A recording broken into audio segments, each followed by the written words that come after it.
สบายดีทุกคนวันนี้จะพาทุกคนมาเบิ่งวิธีเฮ็ดซุปผักแบบลาว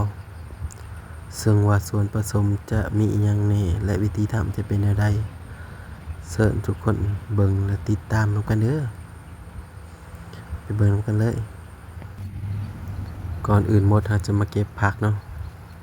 ผักนี่ก็แบบธรรมชาติแห้งเก็บอยู่ข้างบ้านนั่นเลยเป็นยอดมันแก้วหรือบางคนเอิ้นยอดมันม่วงตัวนี้จะธรรมชาติเลยปลูกอยู่ข้างเรือนผักที่ได้มาก็ได้ยอดมันผักปังแล้วก็ผักอีหุ่มหรือคนไทยเอิ้นมะรุมเนาะยอดมะรุมหลังจากนั้นเราก็มาเด็ดมาซ้อมให้อันนั้นเป็นตอนน้อยๆพอดีคำเนาะ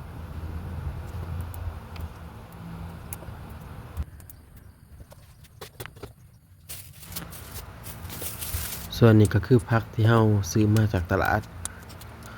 ส่วนมักทั่วนี่แม่นเป็นผักกินกับข้าวปุ้นจากคลิปก่อนเนาะเหลือมา3-4 หน่วยก็เลยมาใส่กันเลยส่วนนี้แม่นผักหอมอันนี้ก็คือผักปังเนาะซื้อมาอย่างละมัดเพราะว่าเฮ็ดพอดีกินนะใส่หลายก็กินบ่เบิดอย่างละมัดอย่างละน้อยก็พอเพราะว่าซุปผักนี่ถ้าว่าได้ใส่ผักหลายชนิดแห้งแซ่บทุกคนแต่ว่าเฮาหาได้สำนี้ก็เลยใส่สำนี้ถ้าบางคนมียอดหมักอื้อหรือยอดฟักทองยอดบวบก็สามารถใส่ได้คือกันแซ่บคือกันแต่ว่าเฮาหาบ่ได้แล้วว่าบ่ได้ใส่ส่วนตัวนี้แม่นผักขาดเนาะบ่ฮู้ว่าทางภาษาไทยเอิ้นว่าผักหยังเพราะว่าตัวนี้มันจะออกเผ็ดๆทื่นๆหน่อยหนึ่งรสชาติผักตัวนี้แต่บ่ฮู้ชื่อทางภาษาไทยถ้าผู้ใดฮู้คอมเมนต์บอกหน่อยเด้อหลังจากนั้นแล้วเราก็ล้างผักที่เราซ้อมแล้วจัก 2-3 น้ำเนาะเพื่อความสะอาดนะ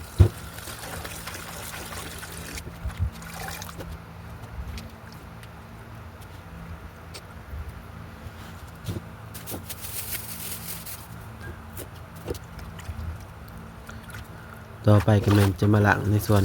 ผักหอมตัวนี้มื้อนี้จะมีผักหอมปลอมหรือทางภาษาไทยเอิ้นผักซี่ต่อไปก็แม่นผักหอมเปรย์หรือว่าผักซี่ใบเลื่อยแล้วก็ใบขิงพร้อมหลังจากที่ว่าเฮาล้างทำความสะอาดเรียบร้อยแล้วเฮาก็จะมา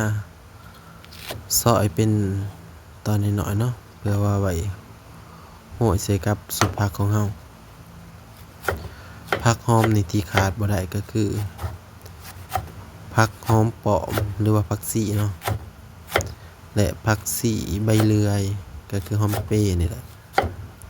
และต้นหอมที่ขาดบ่ได้แต่ว่ามื้อนี้เฮาลืมเอามาล้างใส่แต่ว่าเฮาได้ใส่ภายหลังจบคลิปแล้วเนาะ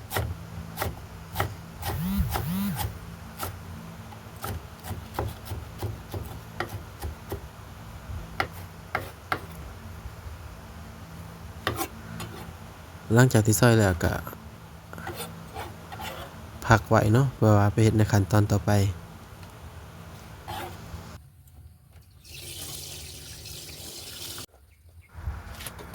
ต่อมาเราจะมาเกี่ยมในส่วนของหัวหอยเนาะจะเป็นหัวหอยเชอรี่คือว่าเราต้มแล้วก็จิ้มเอาหัวไว้ใน2 ฟีตเนาะเราจะมาละลายน้ำแข็งก่อนภายหลังที่เราละลายน้ำแข็งจากหัวหอยแล้วเราจะมาซอยเป็นตอนน้อยๆพอดีครับเลยหัวหนึ่งก็จะซอยประมาณ3 ตอน 5-4 ตอนแล้วแต่ว่าหัวน้อยหัวใหญ่บางอันหัวน้อยก็พาครึ่งเฮ็ด2 ตอนพอเอาแต่มักเลยไผมักตอนน้อยตอนใหญ่ก็เฮ็ดตามใจเลยตัวนี้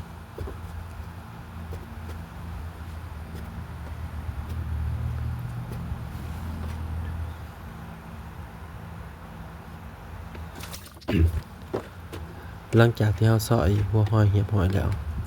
เราก็จะมาล้างทำความสะอาดอีกเทื่อนึง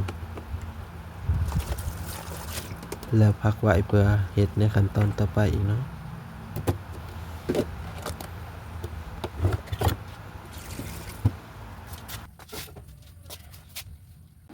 ขั้นตอนต่อไปก็คือเราจะมาเฮ็ดในส่วนของหมากลีนไหม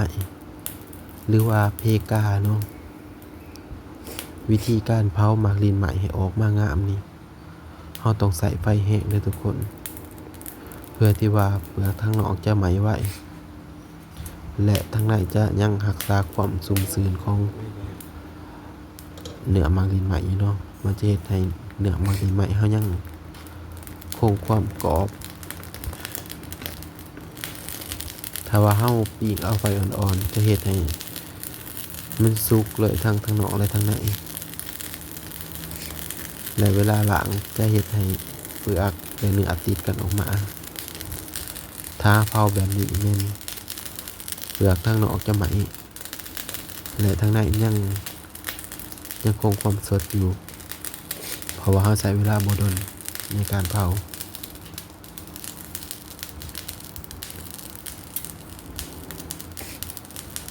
ตามคลิปนี้เลยก็คือในคลิปนี้แม่นว่าถ้าเปิดพัดลมใส่เลยเพื่อว่าให้ไฟมันลุกแห้ง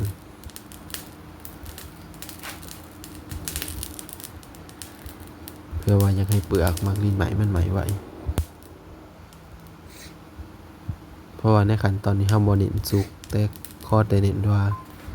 ให้เปลือกมันไหมไว้เพื่อที่ว่าเวลาล้างจะได้ล้างออกง่าย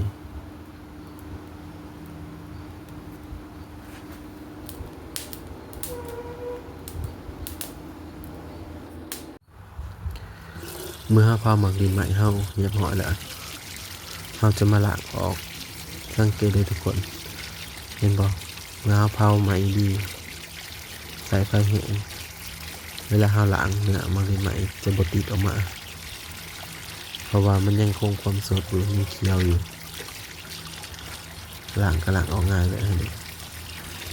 สีก็ยังสด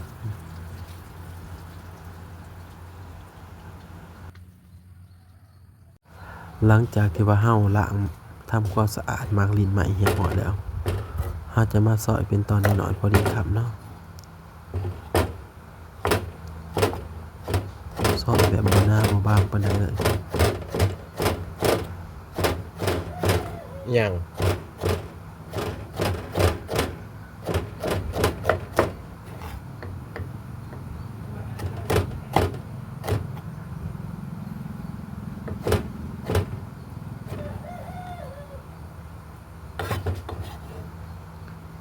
หลังจากที่เราซอยแล้วเราก็จะพักไว้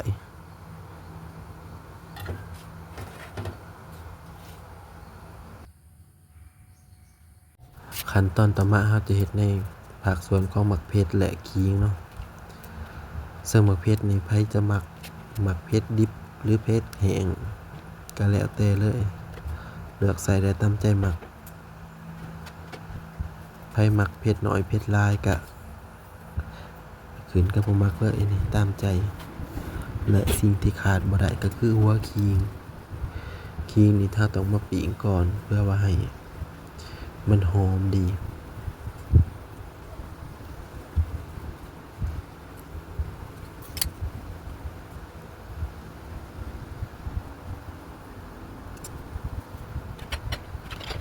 เราจะปิ้งไปแบบนี้ประมาณ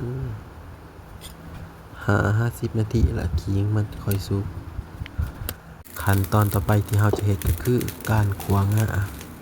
วิธีการคั่วง่าให้หอมบ่ให้ง่าไหม้ก็คือเอากระทะมาตั้งไฟให้ร้อนเมื่อกระทะร้อนได้ที่แล้วเราจะเอาง่าใส่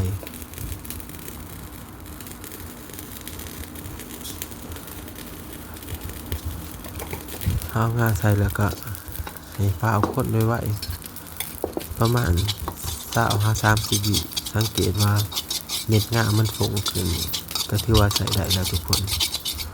ขั้นตอนนี้ก็บ่ใส่เวลาดนถ้าว่าเฮาคั่วดนง่าเฮาจะไหม้จะเฮ็ดให้กินง่าเฮาหอมอยู่แต่ว่าจะมีรสขมจะบ่แซ่บคือ เฮาคั่วแบบพอดีเลย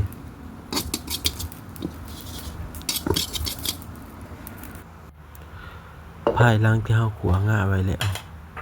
เฮาจะเอาง่ามาตำให้ละเอียดขั้นตอนนี้เฮาจะตำแยกกันนะทุกคนง่าตำแต่ง่าหมักเพชรตำแต่หมักเพชรและขิงก็จะตำแต่ขิงตำตัวนี้หอมแห้งทุกคนขั้นตอนนี้เฮาตำบ่โดนดอกใส่เวลาประมาณ1นาทีในการตำง่า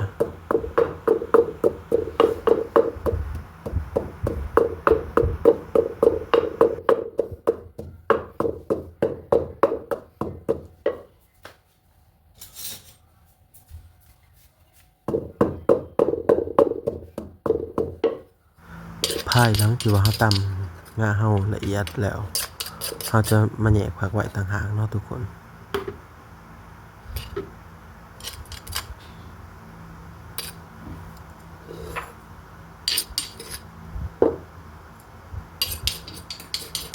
ง่านี่แม่นไผมักน้อยก็ใส่น้อยมักหลายก็ใส่หลายเด้อทุกคน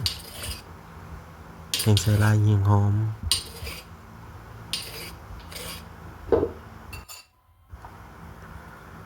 ต่อมาก็จะเป็นตำหมักเพชรจะเป็นการตำหมักเพชรตัวนี้ตำพอหยาบๆหน่อยหนึ่งทุกคน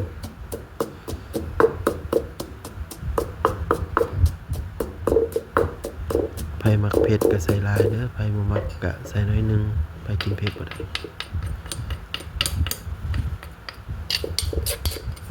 ตามแล้วก็พักไว้เช่นเคย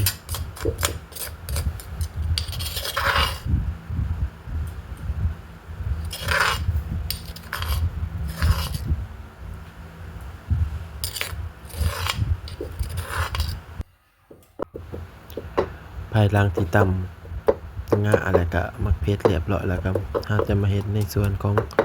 ขิงเนาะขิงก็คือขิงที่เฮาไปปิ้งหรือว่าไปเผาเมื่อปิ้งหรือว่าเผาแล้วก็เอาไปล้างน้ำเพื่อว่าให้เศษดำๆมันออกเมื่ออยากตำขิงให้ละเอียดไว้ให้ต้องให้ถูกก่อนทุกคนแต่ว่าตอนนี้เฮาลืมถูกมาเอาใส่เลยก็เลยว่าอยากตำหยางหน่อยหนึ่งอยากทุลักทุเล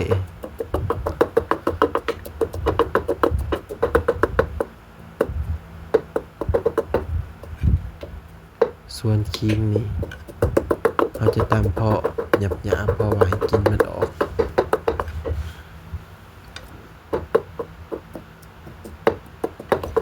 เมื่อว่าตำแล้วเราก็จะแยกผักไว้เช่นเคยเนาะทุกคนในส่วนของเครื่องเทศที่ว่าใส่ในสูตรผักในสูตรของเฮานี่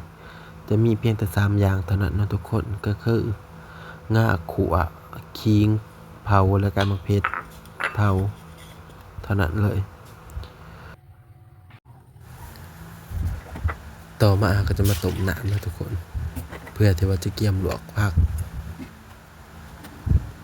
น้ำใส่บ่หลายปานใดก็ได้เพราะว่าให้มันฟดไว้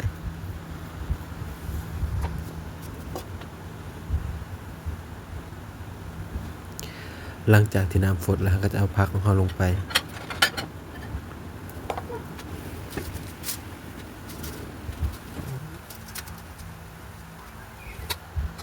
เอาลงไปแล้วก็ให้คนหรือว่าปีนผักเนาะให้พอว่าให้ความร้อนมันทั่วถึงหลังจากนั้นปิดฝา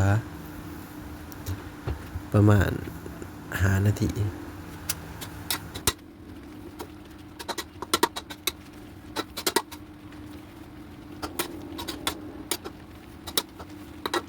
เมื่อผักของเราได้ที่แล้วเราก็จะตักออกพักไว้เนาะ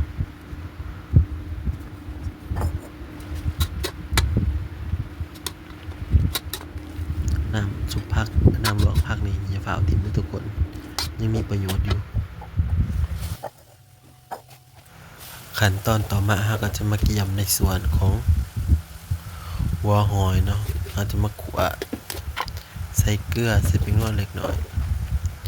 ข ขาดบ่ได้คือปลาแดกคนให้เข้ากันประมาณตอนนั้นขัวปลาประมาณ2นาทีก็พอเพราะว่าหอยเฮาต้มสุกแล้วถ้าว่าเฮาขัวดนมันจะเฮ็ดให้หัวหอยเฮาโหดนี่คือผักที่เฮาลวกเนาะเฮาก็จะมาเทใส่ซ้ำตัวที่ว่าเฮาจะผสม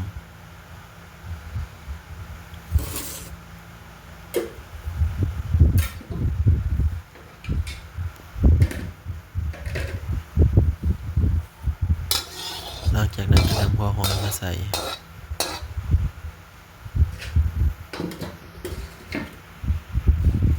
ต่อมาก็คือหมากลิ้นใหม่ที่เราซอยไว้แล้ว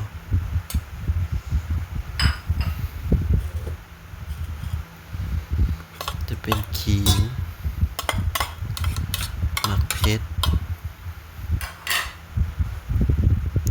แล้วก็ง่าขัว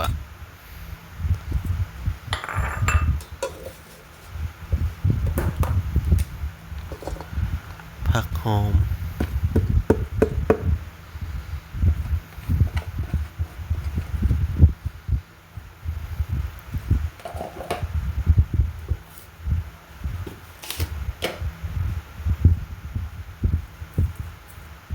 ปรุงรสด้วยเป็นนัว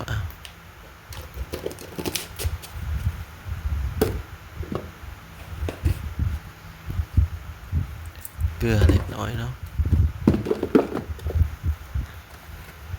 แล้วกับน้ำปลาแดกคนทุกอย่างให้เข้ากันมานี่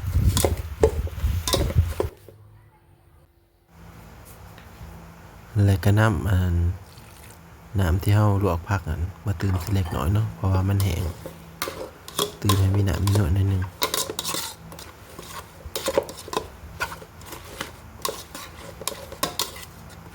แล้วก็คนให้เข้ากันอีกทีนึง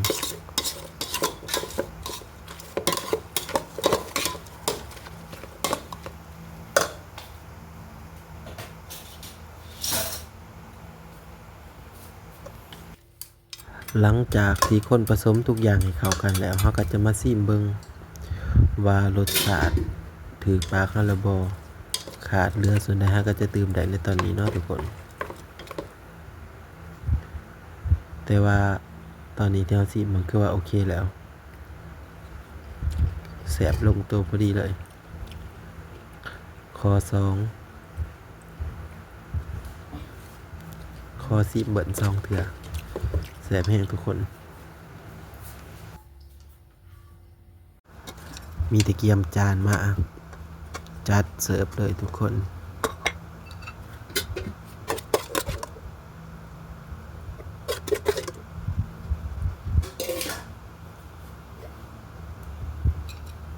ซ้ำนี่ก็เสร็จแล้วซุปผักแบบลาวๆของเฮาใครสนใจอยากลองซิมก็แม่นว่าลองเฮ็ดได้เด้อทุกคนเฮ็ดตามสูตรของเฮาเลยอธิบายให้ละเอียดเรียบร้อยถ้าว่าใครยังบ่เข้าใจสามารถคอมเมนต์ถามได้เด้อเดี๋ยวเฮาอธิบายให้อีกเฮาจะมากินคู่กับปิ้งปลาแห้งหรือว่าปลาย่างเนาะตัวนี้จะเป็นปลาขอหรือว่าปลาสอนเข้ากันแฮงทุกคนมาได้กินข้าวนำกันแซ่บๆเลยทุกคน